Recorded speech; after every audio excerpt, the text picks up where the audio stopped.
Hello students, कैसे बेटा आप लोग सब खैरियत से हैं। तो आज ठीक उसी तरह जैसे हमेशा की तरह हम अब इसी स्क्रीन पर मौजूद होते हैं। यहाँ स्क्रीन पर जो प्लेटफॉर्म जिससे मैं आप लोगों के सामने विजिबल हो रहा हूँ ये है मेरा अपना स्कूल और my name is Asadullah and I am your teacher of physics. तो चलिए शुरू करते हैं, अपने लेक्चर का आगाज करते हैं। ऑलरेडी क्योंकि हमें पता है कि एक चैप्टर जो कि हम शुरू कर चुके थे फोर्स एंड मोशन, ठीक है, उस चैप्टर के अंदर जो अब वो टाइम आ गया है कि हम law of conservation of momentum की बात करें।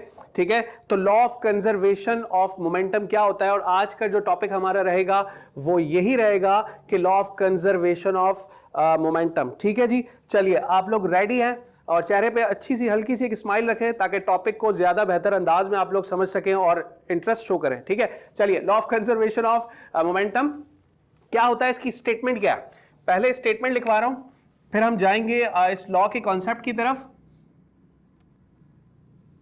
स्टेटमेंट, हर लॉ के साथ स्टेटमेंट जुड़ी हुई होती है। जो भी जो कॉन्सेप्ट है उस लॉ के पीछे वो क्या है वो इस स्टेटमेंट के थ्रू हमें पता लगता है। Law of conservation of momentum का जो कॉन्सेप्ट है वो ये है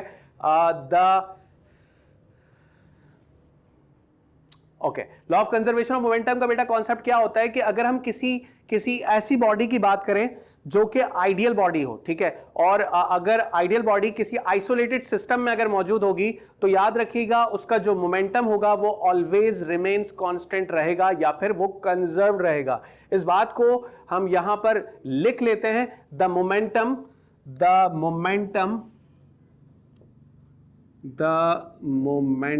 ठीक है, the momentum of an isolated system, ठीक है, the momentum of an isolated system is always remains constant। ठीक है, याद रखो law of conservation of momentum का जो कॉन्सेप्ट है वो क्या होता है कि कोई ऐसा सिस्टम जिस पर आप काम कर रहे हो, जिस पर आप जो प्रैक्टिकल या होता हुआ देख रहे हो किसी मोशन ऑफ बॉडीज के दरमियान, वो याद रखिएगा उनके दरमियान जो भी बिफोर द कॉलिजन, मैं एग्जाम्पल इसकी एक्सप्लेनेशन पे आप लोगों को अज्यूम कराऊंगा दो बॉडीज जिनको लेकर हम इंशाल्लाह law of conservation of momentum के कॉन्सेप्ट को इन डिटेल समझेंगे। फिलहाल आप लोग ये याद रखें एक ऐसा आइसोलेटेड सिस्टम जहां पर मोमेंटम हमेशा कंजर्व्ड रहे, कांस्टेंट रहे, इक्वल रहे, इन सब चीजों का मतलब एक ही है बेटा। तो यहां क्योंकि तभी इस लॉ को जो नाम दिया गया वो कंजर्वेशन का दिया गया है। कंजर्वेशन का मतलब ही ये होता है, और ये कंजर्वेशन किससे जुड़ा हुआ है, मोमेंटम से जुड़ा हुआ है। तो एग्जैक्टली क्या होगा, एक ऐसा आइसोलेटेड सिस्टम है जहां पर मोमेंटम हमेशा कंजर्व रहेगा। चलिए इसकी एक्सप्लेनेशन पर आते हैं और इसके रिलेशन को भी इंशाल्लाह ड्राइव करेंगे इसी सेशन के अंदर। आप लोग साथ रहें तो इंशाल्लाह सब कुछ होता रहेगा। एक्सप्लेनेशन, ठीक है। अब हम क्या करने वाले हैं, हम कंसीडर कर लेते हैं, पहले स्टार्ट करते हैं, कंसीडर करते हैं और फिर समझते हैं इस बात को कि कैसे ये लॉ एप्लीकेबल होता है किसी मोशन ऑफ बॉडीज के अंदर, ठीक है, या एग्जीक्यूट करता है। Consider two bodies,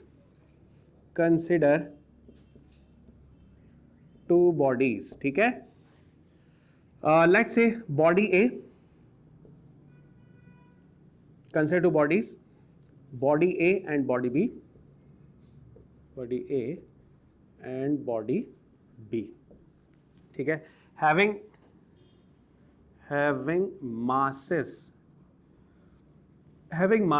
M1 and M2, ठीक है।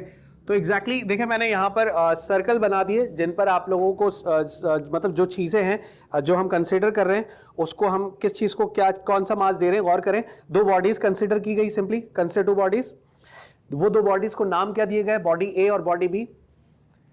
अब स्टार्ट में देखें मैंने ये बात मेंशन करी, having masses M1 and M2 respectively, having masses M1 and M2 respectively, ठीक है। क्या मतलब हुआ, जो मास पहले दिया गया है वो एग्जैक्टली बॉडी ए का ही होगा, that is equal to M1, और जो मास उसके बाद दिया गया है वो एग्जैक्टली मास बॉडी बी का ही होगा, जो उसके बाद आने वाली बॉडी है जिसको मैंने नाम दिया बॉडी बी, और उसका मास हो गया M2 रेस्पेक्टिवली।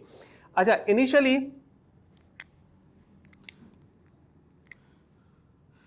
या आप इसमें लिख लें ओके, ब्लैक को ही कंटिन्यू करते हैं, ठीक है। अच्छा, late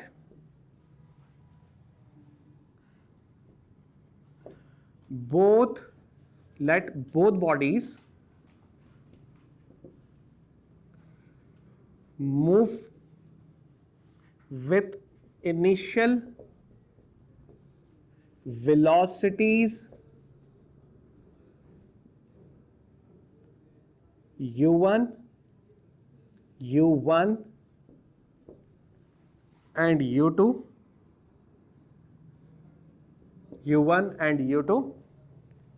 in a straight line,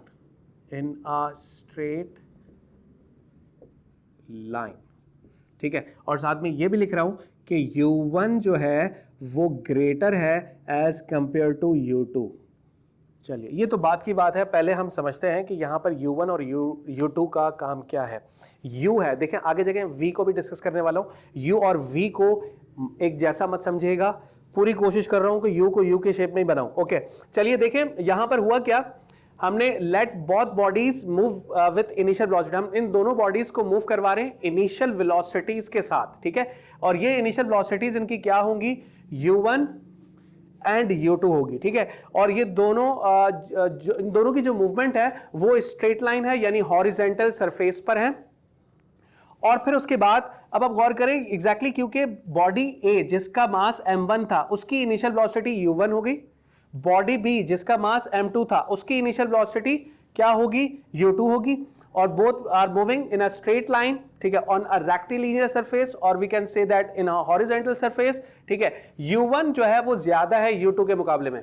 दोनों बॉडीज स्ट्रेट लाइन तो मूव कर रही हैं और दोनों सेम डायरेक्शन पर भी हैं। अब अगर जो बॉडी ए है उसकी वेलोसिटी ही तो शो कर रही है u1 को, u1 अगर ग्रेटर होगी u2 के मुकाबले में, तो एक टाइम ऐसा आ जाएगा कि u1 कोलाइड करेगी किसके साथ, u2 के साथ, ठीक है। तो मैं यहां पर बनाता हूं डायग्राम के थ्रू, आपको मजीद और बेहतर क्लियर हो जाएगा। ये हमारे पास बॉडी ए है, ठीक है, और ये हो गई बॉडी बी, ठीक है। इनका साइज बड़ा होगा, हमारे पास इतना मार्जिन नहीं है स्पेस का, तो इसलिए मैं छोटे डायग्राम्स बना रहा हूं, पर कॉन्सेप्ट समझे। यहाँ जो हमारा बेसिक मकसद है वो ये है कि क्लियर हो जाना चाहिए हमारा law of conservation of momentum. Initial velocity जो कि बॉडी ए की थी वो u1 है, ठीक है। इनिशियल वेलोसिटी जो कि बॉडी बी की थी वो हो गई u2, राइट। अच्छा, इनके मासेस क्या हैं वो भी आप मेंशन कर लें। इस बॉडी ए का जो मास है वो क्या होगा, वो m1 है। बॉडी बी का जो मास है वो क्या है बेटा, वो m2 है, ठीक है। अब ये दोनों सेम डायरेक्शन पर अगर मूव करेंगी तो दोनों को मैं सेम डायरेक्शन पर एरो हेड से दिखाऊंगा कि दोनों सेम डायरेक्शंस पर हैं, ठीक है। अच्छा, हो क्या रहा है कि बॉडी ए की जो कि इनिशियल वेलोसिटी u1 वो ग्रेटर है बॉडी बी की इनिशियल वेलोसिटी से, तो फिर मैंने आपसे ये कहा जो ग्रेटर वेलोसिटी के साथ होगी वो जल्दी विद रेस्पेक्ट टू टाइम पहुंच पाएगी, जल्दी डिस्प्लेसमेंट कवर कर पाएगी। तो ज्यादा वेलोसिटी के साथ आने वाली वेलोसिटी बॉडी जो है वो कि बॉडी ए है, तो क्या होगा, एक टाइम ऐसा आएगा कि ये दोनों बॉडी बी तक बॉडी ए पहुंच जाएगी, और पहुंचने के बाद ये कॉलेजन जो होगा उसको मैं यहां इस तरह दिखा रहा हूं। ये आपके पास वो इंस्टेंट है, वो लम्हा है जहां पर ये दोनों कॉलेजन कर रहे हैं, ठीक है। तो यहां लिख लेता हूं बेटा कॉलेजन, ठीक है, कॉलेजन। और ये क्या है, बिफोर द कॉलेजन है, कॉलेजन होने से पहले की कहानी, बिफोर कॉलेजन, ठीक है, बिफोर कॉलेजन। और ये हमारे पास कॉलेजन का टाइम है। अब होगा क्या, कॉलेजन के बाद क्या होगा, इनकी वेलोसिटीज में चेंज आ जाएगा। माइट भी ऐसा हो सकता है कि बॉडी ए हिट करने के बाद उसकी वेलोसिटी मजीद कम हो जाए, और बॉडी बी पर क्योंकि हिट किया है तो हिट होने से बॉडी बी की वेलोसिटी बढ़ जाए।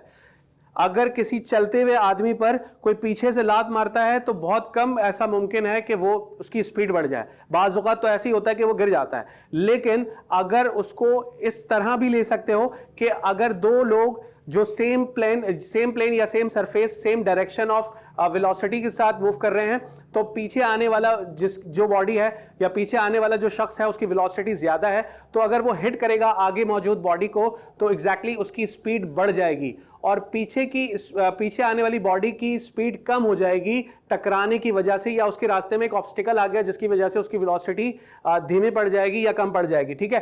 तो हम मानकर चलते हैं यहां पर ये नहीं कॉन्सेप्ट हमारा कि वेलोसिटी में इंक्रीज होगी या डिक्रीज होगी? समझने की बात यह है कि वेलोसिटी में चेंज आएगा, ठीक है, वो इंक्रीमेंट और डिक्रीमेंट की तरफ आ सकता है। किस बॉडी में इंक्रीमेंट आ रहा है, किस बॉडी में जो है डिक्रीज हो रही है, ठीक है। तो यहां पर आप देखें आफ्टर द कोलिजन हमने ये देखा, आफ्टर द कोलिजन हमने ये देखा कि बेटा हमने ये देखा कि बॉडी ए की जो वेलोसिटी है वो u1 से चेंज होकर v1 हो चुकी है, जो भी चेंज आया उसमें, और बॉडी बी की जो वेलोसिटी होगी वो u2 से चेंज होकर v2 हो गई, ठीक है, u2 से चेंज होकर v2 हो गई हमारे पास। तो वेलोसिटी में चेंज आ गया। अच्छा, इस चेंज को एग्जैक्टली हमने रिकॉर्ड करना है डेरिवेशन में। फिलहाल आप इस कॉन्सेप्ट को, अगर आपको ये कॉन्सेप्ट क्लियर हो गया, क्योंकि असल कॉन्सेप्ट इसी पर बेस करता है कि मासेस सेम रहते हैं दोनों बॉडीज के, एक सरफेस एक डायरेक्शन पर रहते हुए ये दोनों एक दूसरे को कोलाइड करते हैं। कॉलिजन करने की असल वजह ये भी है कि बॉडी ए की वेलोसिटी ज्यादा होती है और ये पहुंच जाता है बॉडी बी पर, और हिट करने की वजह से बॉडी बी की वेलोसिटी इंक्रीमेंट की तरह इंक्रीज हो जाती है, जबकि बॉडी ए की वेलोसिटी मजीद और कम पड़ जाती है। तो जो चेंज आया उसको मैंने u1 से v1 दिखा दिया, और जो चेंज आया बॉडी बी के अंदर उसको मैंने u2 से v2 दिखा दिया, ठीक है।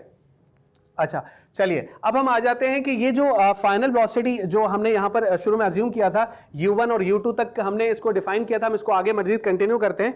हम यहां ये मेंशन कर लेते हैं कि एट द टाइम, ठीक है, at the time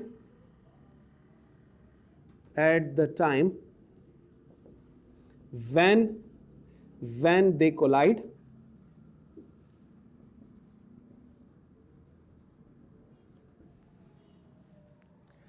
the velocities